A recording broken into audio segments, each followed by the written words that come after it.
Почитувани граѓани, почитувани новинари. ВМРО-ДПМН, предводена од Христијан Мицкоски, е лицемерна, деструктивна партија која работи на штета на државата и граѓаните.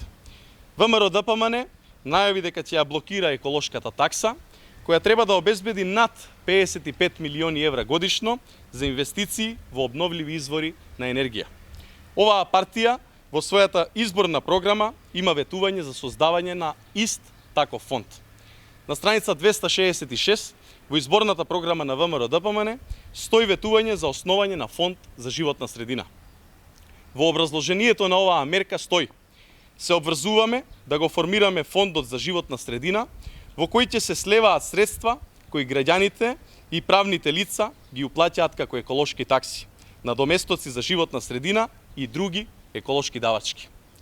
Денес ВМРО-ДПМН и Мицкоски се противат на еколошкиот фонд, кои самите го имаат ветувано пред избори. Кога лажеа ВМРО-ДПМН и Мицкоски? Кога ја ветуваа оваа мерка пред граѓаните или денес, кога се противат на нејзиното спроведување? Ова, почитувани граѓани, е доказ дека ВМРО-ДПМН денес се противи на еколошката такса, само за да и наштети на борбата за здрава животна средина. Блокади, деструкции и лажни вести.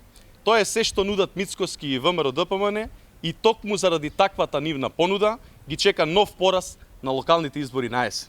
Граѓаните одново ќе ги поразат погубните политики на ВМРО-ДПМН и одново ќе го потврдат патот на развојот, патот на напредокот, кој што е возможен само со СДСМ. Ви благодарам.